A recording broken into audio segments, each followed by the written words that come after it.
We're also learning more about the meeting between officials from the United States and Russia, which happened just a few hours ago in Saudi Arabia, at the top of the agenda, bringing an end to the war in Ukraine. Absent from that meeting, though, any officials from Kyiv, Ukraine.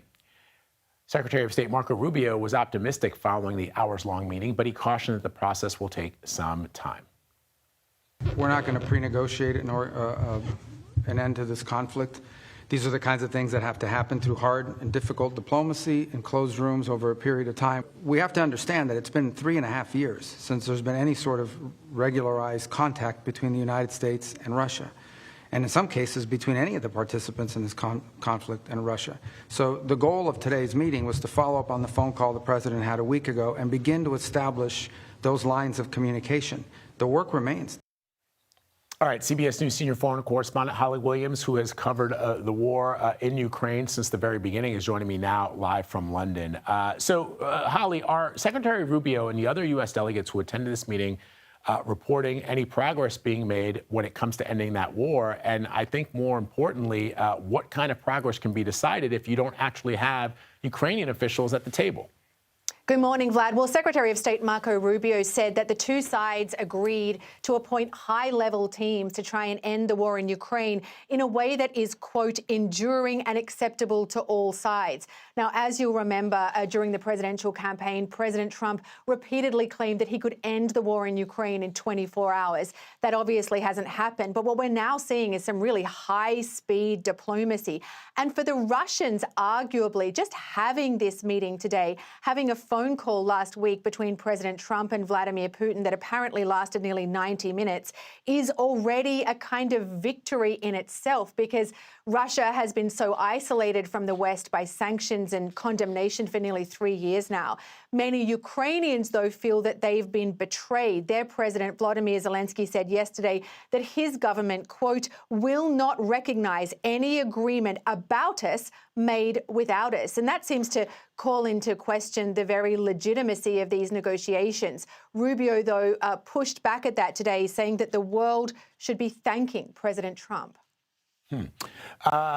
So, as you know, Holly, there was a meeting of European officials that happened in Paris. And I also should note that the UK Prime Minister Keir Starmer put on the table the possibility of having British troops in Ukraine serving as peacekeepers, but also implored the United States to take part in that. My question would be, why wouldn't Europe just try to go at it alone? If the United States is not a key partner or a reliable partner in what is happening on the ground in Europe, as evidenced by the notion that all of a sudden these sanctions that were put in place because Vladimir Putin violated international law and invaded his neighbor, you're now being rewarded by removing those sanctions, engaging in discussions with the Russians and not the Ukrainians. Why wouldn't the Europeans say, look, we might have to go at this alone to just protect ourselves, should Putin decide to do the same thing, given that there are no repercussions to other countries?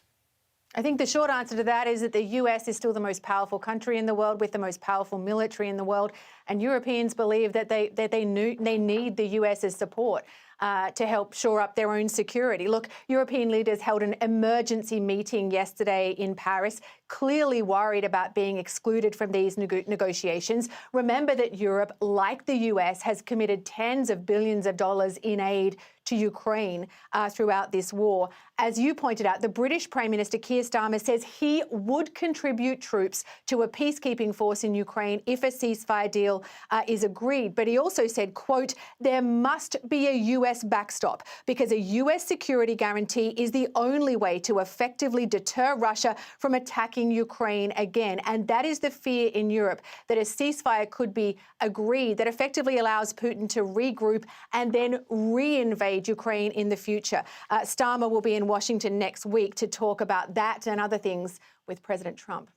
And finally, Holly, there was also discussion of President Trump's promises to meet with Vladimir Putin at some point himself. Again, the image that sends to the world, perhaps in the United States, they'll spin it as negotiating to end the war in Ukraine. But if you are a former Soviet state, now independent, perhaps even one of those former Soviet states that are now members of NATO, what kind of a message does it send to show the President of the United States sitting with Vladimir Putin, given what he has done over the course of the last 3 years in Ukraine?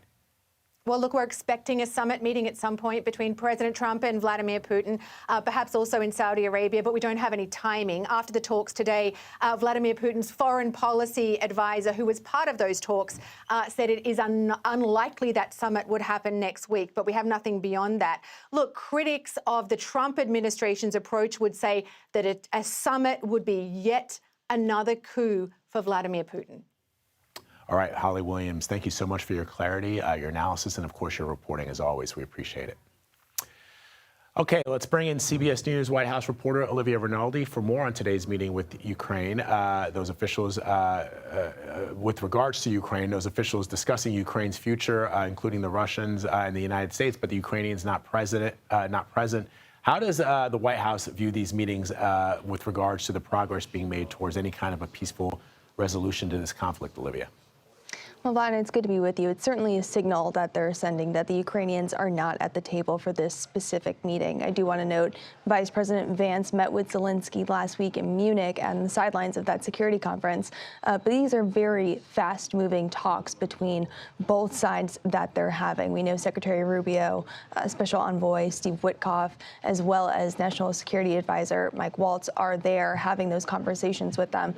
But it is notable that Ukraine is not at the table. I suspect from sources I've talked to that what they're doing, the U.S. is doing right now, is really feeling out both sides. Where can they actually get on agreement to really end the war in Ukraine, something Trump has talked about. Secretary Rubio, at the end of that meeting they had there, said that he said no one is being sidelined here and that Trump is trying to do what he promised, which is to bring peace. But again, notable that they're not part of that conversation. We also did just get a wire report that just came across that Ukraine's President Zelensky is no longer going to Saudi Arabia because some reports say that he wants to avoid his visit being linked to any sort of U.S.-Russia talks, so peace talks that he was not a part of. So all of this happening very quickly. We know there's a lot of deals on the table that the Trump administration would like to put forth in Ukraine, particularly related to their critical minerals. We know last week, especially in Munich, that there was a conversation about getting access to those minerals as part of a potential security peace deal between the U.S. and Ukraine. So a lot of fast-moving conversations happening. So removing those sanctions that we placed on Russia because of its illegal invasion of Ukraine, thereby rewarding them, but twisting Zelensky's arm to provide the United States with some crucial natural resources. And of course, as you heard Holly, Olivia, President Trump promised to end the war in Ukraine in 24 hours. Hasn't happened. Have they established a timeline for when they would like to see all of this take place? It's actually something I asked at the end of the Zelensky-Vance meeting that occurred last week, a shouted question I threw at them right at Zelensky. No answer on them, but I did ask, what is the time frame for all of this? Of course, we're just several weeks into the Trump administration. This is a major focus of theirs, ending this war. But if there's no peace by summer, is that a failure by all sides? Of course, this war is now dragging into its third year with major losses of life on both sides. Trillions or millions and billions of dollars spent on aid in here. What does this all actually look like? What is the timeline for it?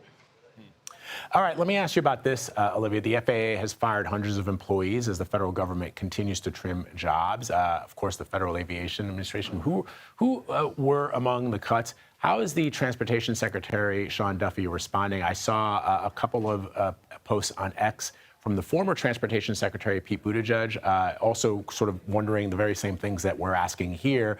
What is the current Secretary of Transportation saying? Well, look, this is a precarious moment in air travel. Let's just set that straight. There has been a lot of incidents happening across the country.